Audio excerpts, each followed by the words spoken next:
또 수요 예배를 통해서 평강의 왕이신 예수님께서 안겨주시는 평안이 우리 모든 성도님들에게 함께하기를 간절히 소원합니다. 수요 예배 제 시간은 우리 성도님들이 하나님의 말씀을 통한 교리적인 접근을 좀 하고 있습니다. 교회는 되도록 자꾸만 하나님의 말씀 중심의 교회로 가야 합니다. 이 공적인 이 예배 시간을 통해서 하나님이 우리 교회에 주시는 음성을 듣기를 사모하는 시간이 되어야 합니다. 그래서 우리 개혁교단에 그런 신앙 고백서들이 많습니다. 교리 체계를 가지고 잘 정리해 놓은 책이 많은데 수요 예배에는 이 하이델베르크 신앙 고백서를 기초로 한 말씀을 차근차근히 성도님들과 나누고 있습니다. 오늘 저녁에는 말씀과 성례에 대해서 성도님들과 함께 살펴보려고 합니다. 우리가 오늘 이 말씀과 성례를 통해서 또 생각해야 되는 것은 무엇이냐면 하나님이 우리의 믿음을 일구시는 방법이 무엇이냐.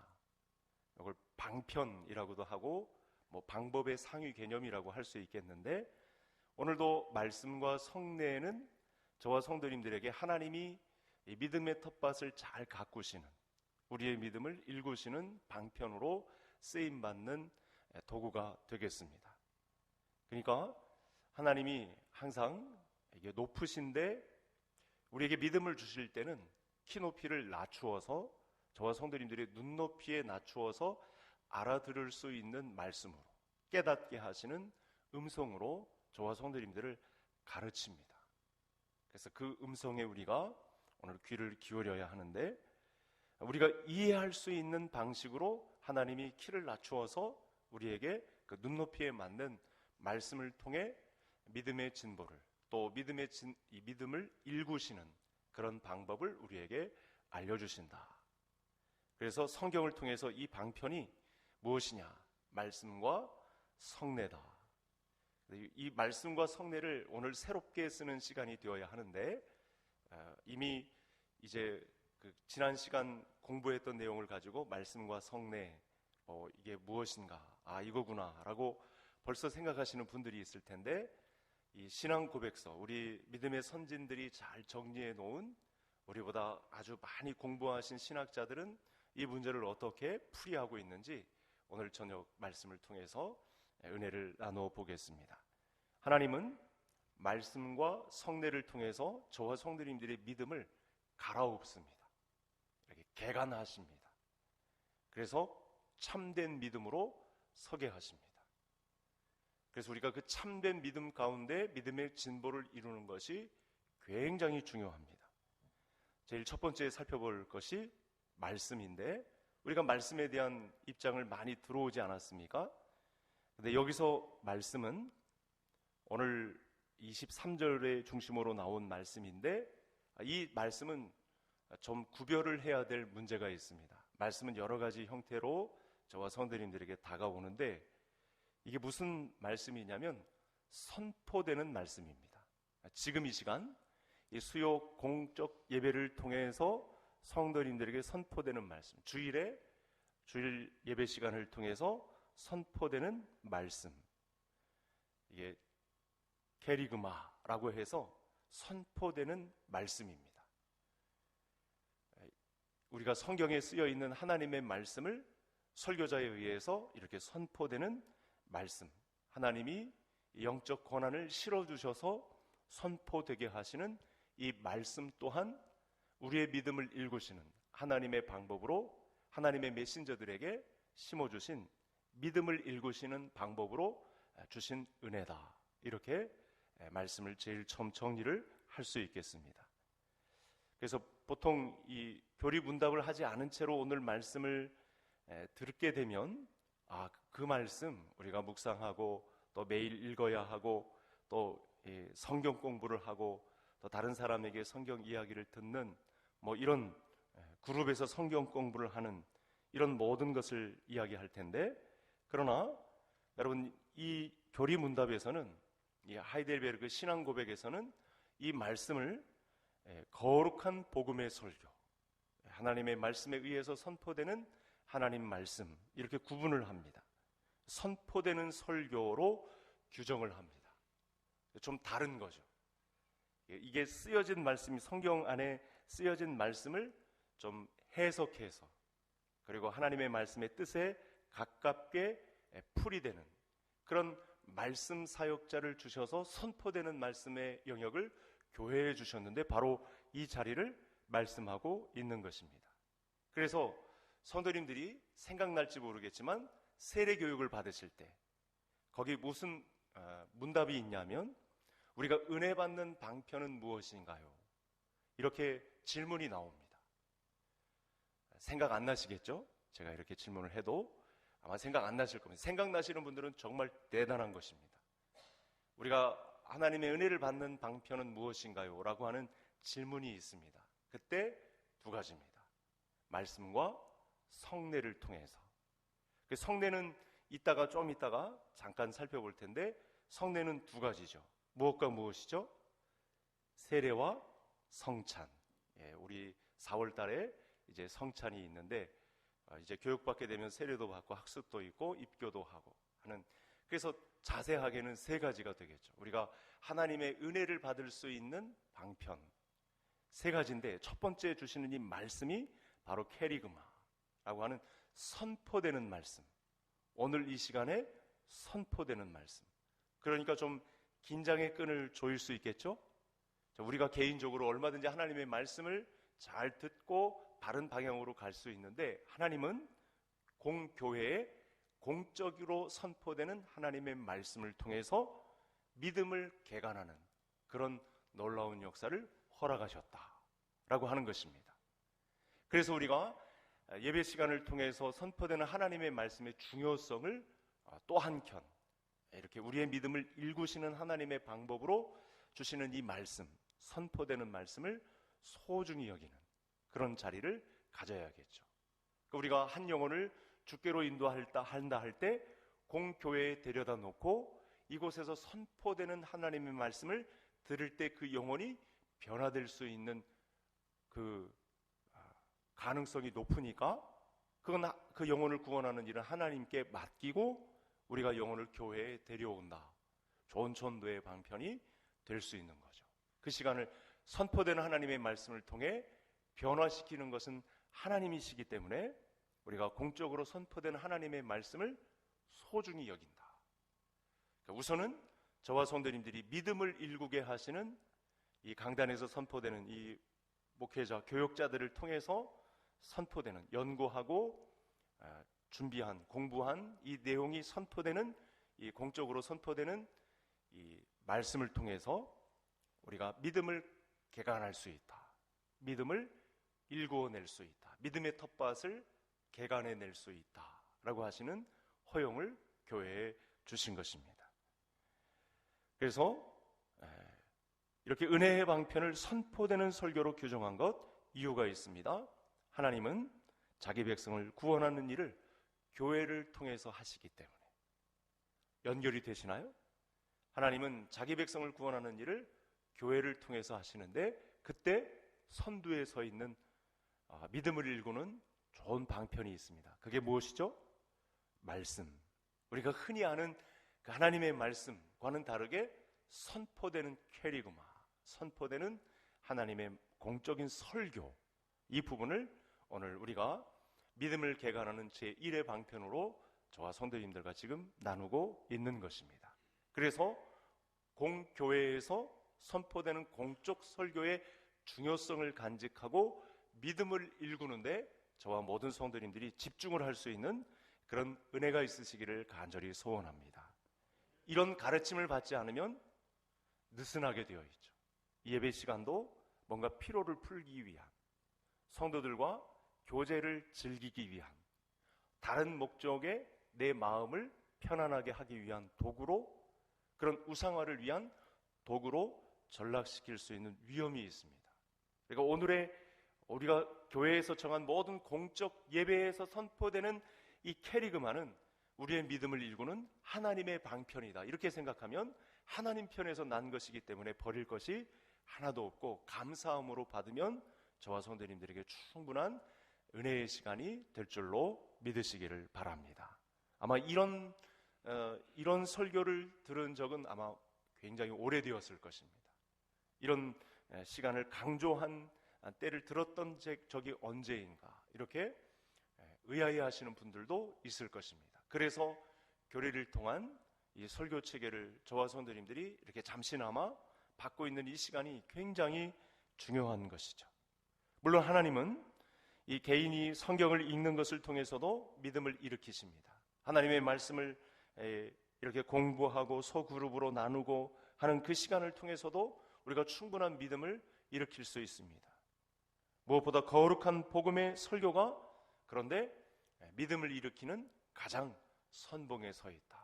가장 그 무게중심이 이 선포되는 캐리그마를 통해서 하나님은 우리의 믿음을 개간하시는 역사를 교회에 허락하셨다. 이런 공적 사역을, 공적 설교를 통해서 성도들의 믿음을 갈아엎는 데 사용하신다라고 하는 사실을 제일 먼저 말씀을 드립니다. 자, 그러면 이 부분을 성경적으로 검증을 좀 해봐야 되겠는데, 우리 앞에 화면을 한번 보시겠습니다. 우리 베드로전서 1장 23절만 하겠는데, 여기에 캐리그마가 들어가 있습니다. 공적 설교가 이 부분에 해당하는 것입니다. 같이 읽겠습니다. 너희가 거듭난 것은 썩어질 씨로 된 것이 아니요 썩지 아니할 씨로 된 것이니 살아있고 항상 있는 하나님의 말씀으로 되었느니라. 우리가 교회에 선 것은, 믿음으로 오늘 수요 예배에 이 자리에 온 것은 사실은 목적이 있습니다. 예수 그리스도를 믿는 이로써 거듭난 하나님의 백성을 확인하는 그런 시간의 의미도 분명히 있는데, 이 거듭나는 것은, 거듭난 자라야 하나님 나라의 자격을 갖추게 되는데, 결정적인 단서를 제공하는 그 문제가 뭐냐? 바로 살아있고 항상 있는 하나님의 말씀, 바로 이것이 공적인 설교를 교회에 허락하신 내용이 되겠습니다.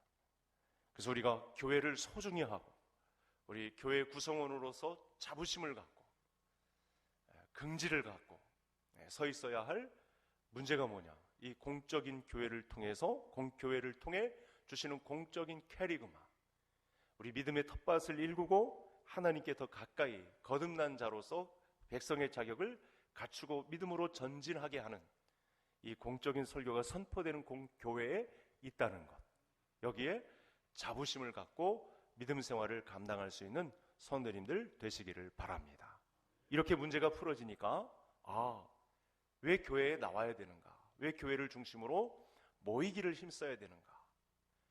우리 자녀들, 또 믿음 없는 우리 식구들, 이웃들, 태신자로 작정한 사람들 왜 교회에 데려와야 되는가? 그 짧은 한 번의 예배만으로도 인생의 지축이 흔들릴 수 있는 캐리그마, 공적인 설교가 선포되는 그 시간을 통해서 거듭나는 체험을 할 수 있기 때문에, 이런 놀라운 은혜를 우리가 예배 속에서, 공교회를 통해서 누릴 수 있다는 사실입니다.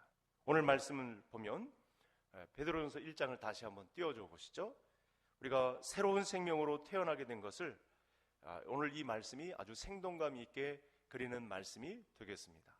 우리가 그리스도인의 한 사람으로 서 있다는 그 자긍심을 일깨우는 아주 대표적인 말씀이 이 베드로전서 1장 23절이 되겠습니다.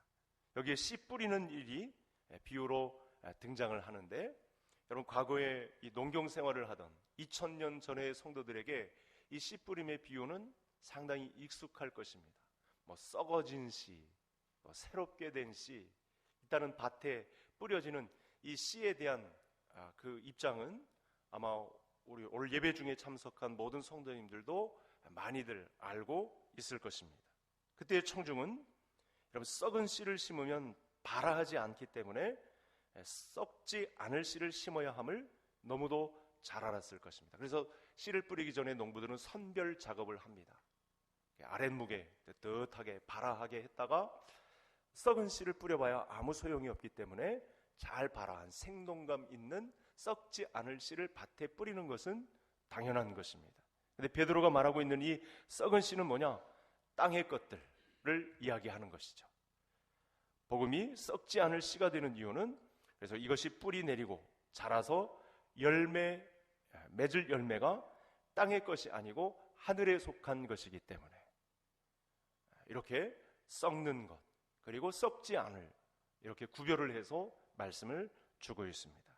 이 문제는, 이 비유를 이 고린도 전서에서도 알 수 있는데, 자, 다음 화면을 한번 보실까요? 고린도전서 15장 42절에도 같은 말씀이 나와 있습니다. 같이 읽겠습니다. 죽은 자의 부활도 그와 같으니 썩을 것으로 심고 썩지 아니할 것으로 다시 살아나며. 여러분, 우리가 하늘에 속한 것으로 살기 위해서는 하늘의 것을 심어야 합니다.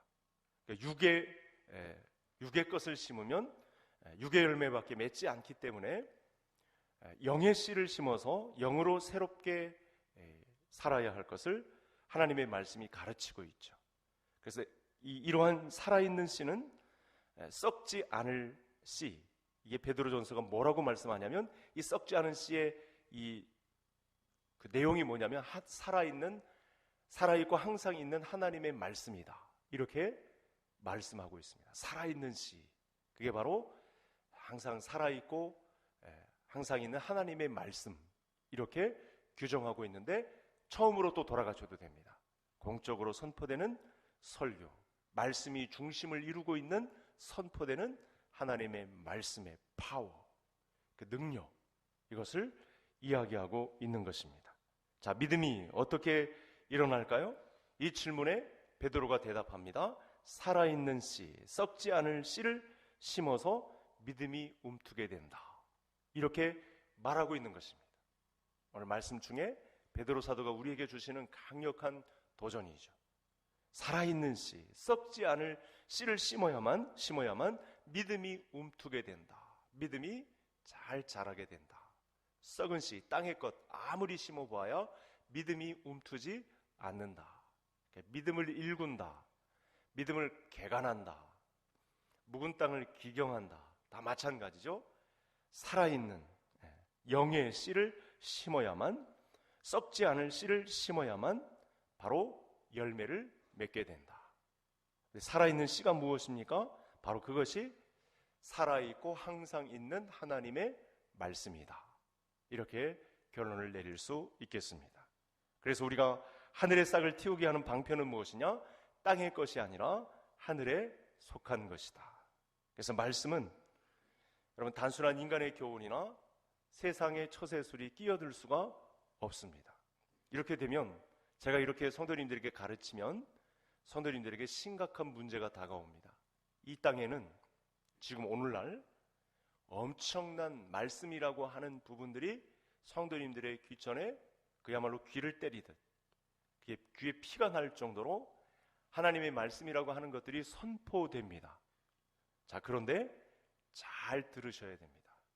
그 말씀이라고 하는 공적인 캐리그마라고 하는 부분에 있어서도 성도님들에게 전혀 유익하지 않은 이 땅을 살아가는 처세술, 그 위기를 모면하는 어떤 방법, 긍정의 삶, 이런 부분으로 선포되는 내용도 있습니다. 그래서 잘 가려내야 합니다. 말씀을 듣는다고 해도 사실은 백해무익한 그런 말을 들을 가능성이 높습니다.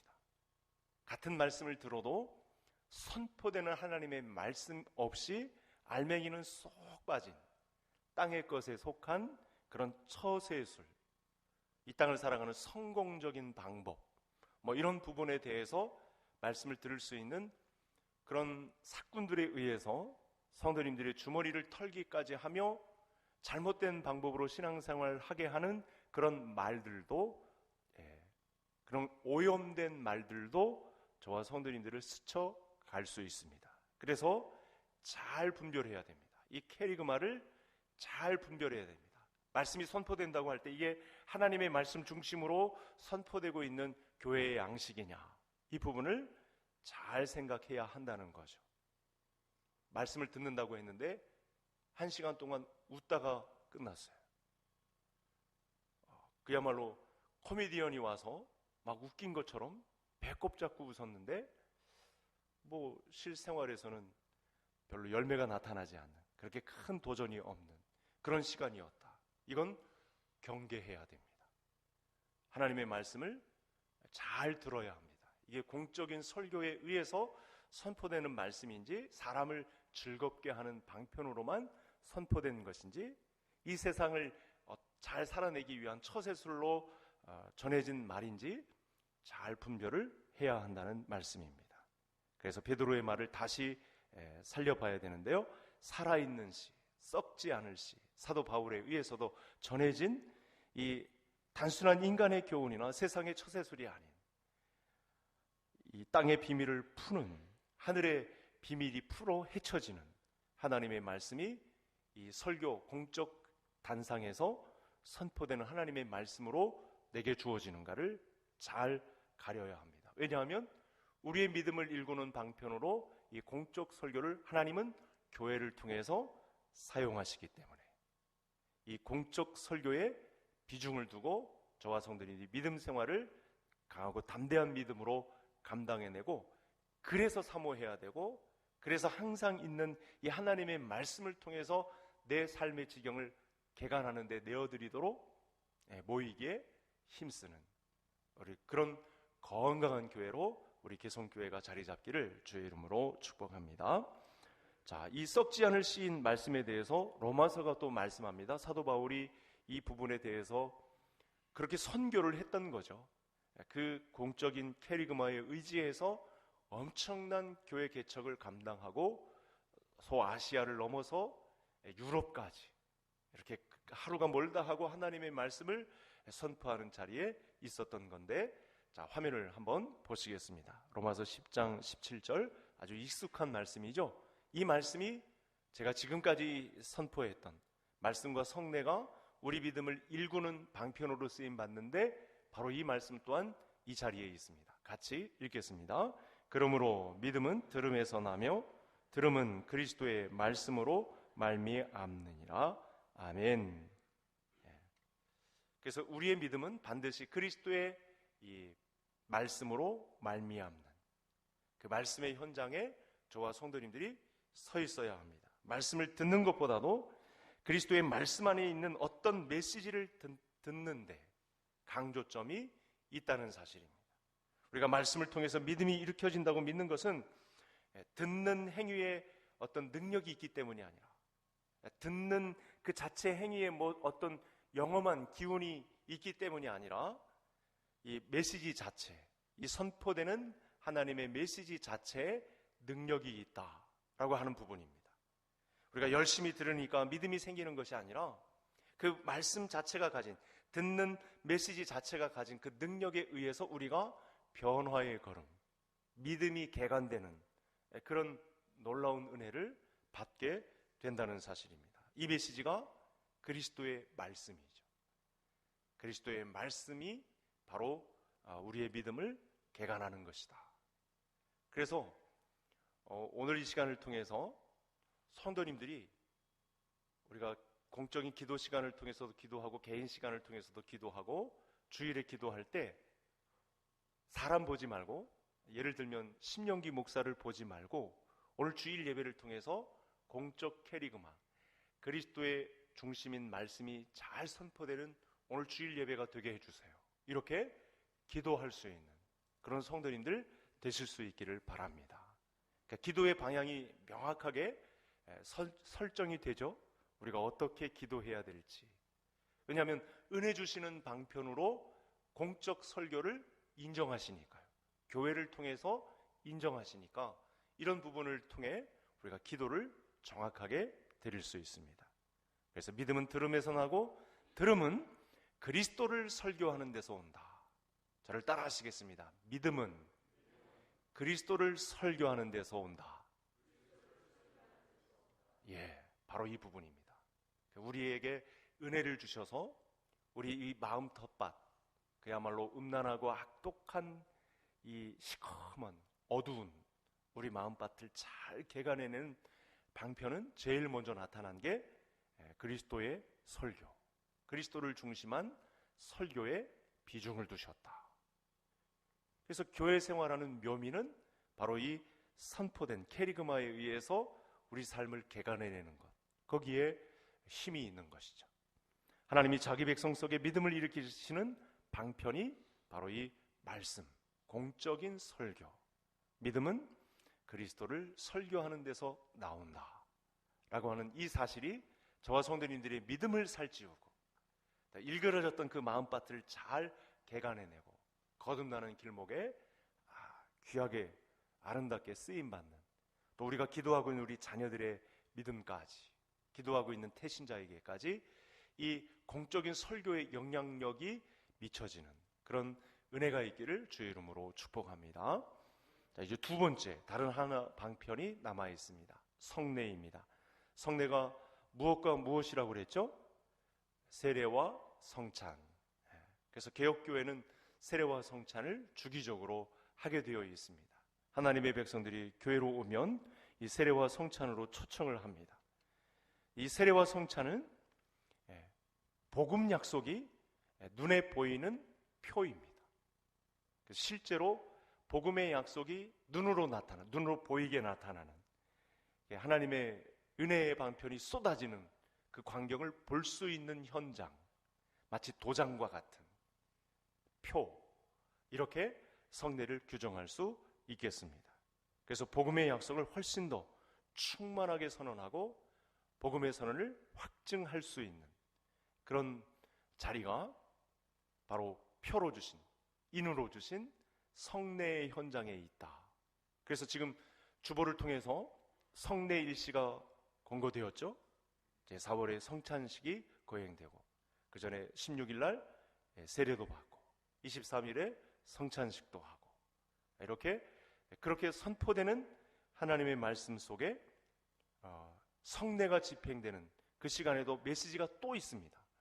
그럼 그 시간을 통해서 하나님이 우리에게 은혜를 주신다. 그러면 지금부터 사모해야죠. 고난주간만 이렇게 사모하고 대비하고 준비할 뿐만 아니라 이렇게 성례가 선포가 되면, 그래서 한 달 전에 막 이렇게 선포가 되면 준비해야 되겠구나. 은혜 주시기로 했으니까 이번에 성찬식에서, 이번에 세례식에서 하나님의 은혜를 내가 누려야 되겠구나. 그런 사모함으로 기다려야 한다는 말씀입니다. 성례는 표입니다.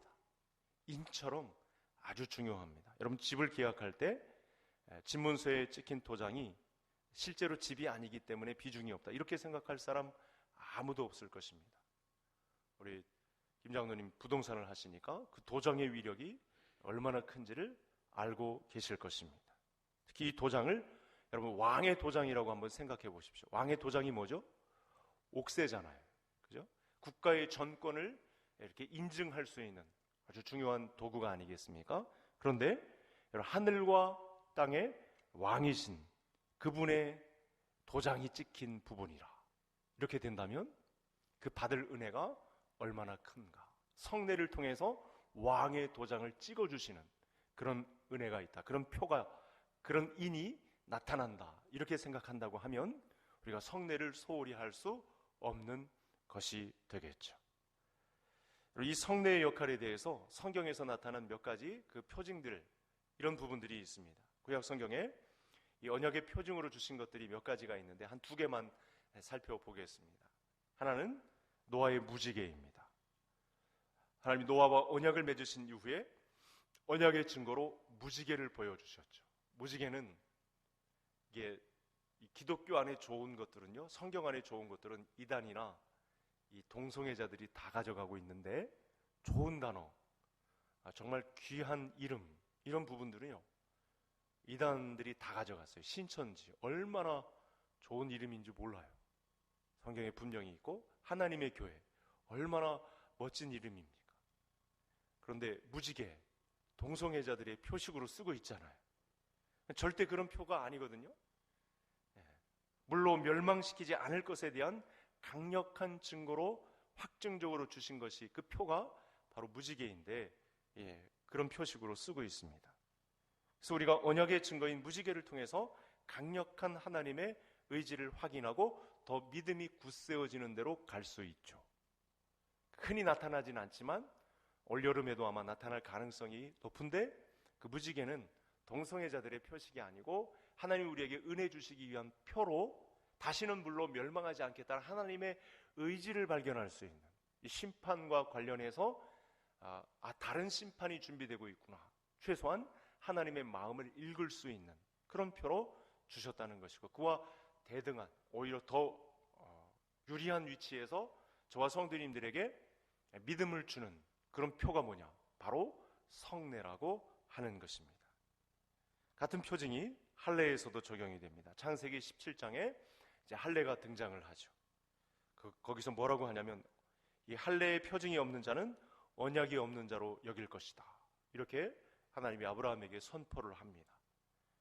언약의 표시야말로 이 언약의 강력한 확증이 있기 때문에 하나님께서 그 말씀을 하신 것입니다. 성례에서도 마찬가지로 적용이 됩니다. 성례가 없는 자는 말씀이 없는 자로 여겨도 된다. 여러분, 가만히 생각해 보면 우리조차도 성례에 대해서 별로 그 중요성을 자각하지 못하고 지나가는 그런 경우가 있고, 또 이 말씀의 가르침을 피해가고 있는 오늘도 이 말씀을 하지 않을 수가 없는데, 우리의 자녀들 그렇게 가르침을 받지 않으면 성례를 그들이 얼마나 소중히 여기겠습니까? 성례를 위해서, 세례를 위해서, 학습을 위해서 교육을 해야 되는데 교육은 안 하고 그냥 식만 참여하겠습니다. 그렇게 해도 되겠습니까? 이렇게 물어오는, 그야말로 어처구니가 없는 그런 시간을 맞이할 수 있다는 거죠. 그 교육 시간은 늘어야 되고 반드시 받아야 되고, 이게 얼마나 소중한 표식인지 우리가 알아야 하는 그런 시간 앞에 놓여 있는 것입니다. 하나님은 구약시대에 자신의 언약을 인치시기 위해서 여러 가지 표징들을 주셨습니다. 그리고 이 표징을 주신 것은 무엇을 위해서? 우리의 믿음을 일구기 위해서, 우리의 믿음의 텃밭을 잘 가꾸어 주시기 위해서 주신 표식들이 있다는 사실입니다. 그래서 이 종교개혁가인 칼빈, 지금 우리가 나누는 여러 가지 신조, 신앙 고백에 관련된 내용에 아주 가장 깊게 관여한, 기독교 강요를 저술한 우리 신학자, 하나님의 말씀에 근거해서 캐리그마의 꽃을 피운 칼빈 선생이 어떤 말을 했는가, 한번 화면을 통해서 만나보시겠습니다. 같이 읽겠습니다. 성례는 하나님의 거룩한 말씀을 확인하기 위해서 필요하기보다는 그 말씀에 대한 우리의 믿음을 확립하기 위해서 필요하다. 우리의 믿음은 연약해서 각종 하나님이 동원하시는 수단을 통해서 세움을 받지 않으면 사실은 흔들리죠. 견고하지 못할 수 있습니다. 그래서 무너지고 말 수 있습니다. 그래서 성례가 바로 이 하나님 우리를 위해서 주신 하나님의 키높이, 눈높이, 이 방편으로 우리에게 주신 것이다. 오늘 수요 예배를 통해서 말씀과 성례에 대해서 이렇게 우리가 정의를 할 수 있겠습니다. 끝으로 꼭 기억해야 될 것이 있습니다. 여러분, 우리가 이 말씀과 성례가 지시하고 보여주는 실체를 우리가 잘 바라보아야 한다는 것이죠. 이렇게 캐리그마에 의해서 또 성례식, 세례와 성찬을 통해서 하나님이 우리에게 그 실체를 보여주고자 함이 뭐냐? 그게 바로 그리스도의 십자가인 줄 믿으시기를 바랍니다. 천주교회는요, 이 성례의 실체와 주체를 잘 보지 못하기 때문에 우상 숭배로 몰고 갑니다. 아마 텔레비전 화면에서 보셨을 거예요. 교황이 주기적으로 이 나라의 이 신적인 권한을 가진 내가 가서 순회 설교를 해야 되겠다. 그러면 텔레비전, 온 나라 이 매스미디어가 다 따라붙습니다. 신문이나 방송, 텔레비전이 막 다 따라붙어서 촬영을 합니다. 그럼 그 자리에 여러분 무슨 문제가 생기죠? 예수 믿지 않는 사람도 교황의 안수, 막 성체를 뿌리고 막 하는 그 자리에 뭐 믿는 사람과 믿지 않은 사람이 막 섞여서 이렇게 이 신적 권한을 막 남발하는 그 자리에 이 성례가 바로 우상 숭배가 되고 있는 그런 현장을 성도님들이 보게 됩니다. 그래서 그 베드로 광장에 또 유사한 행동들을 주기적으로 또 행하고 있는데, 바로 성례를 또 우상화하고 있는 그런 일들이 천주교에서 자행되고 있습니다.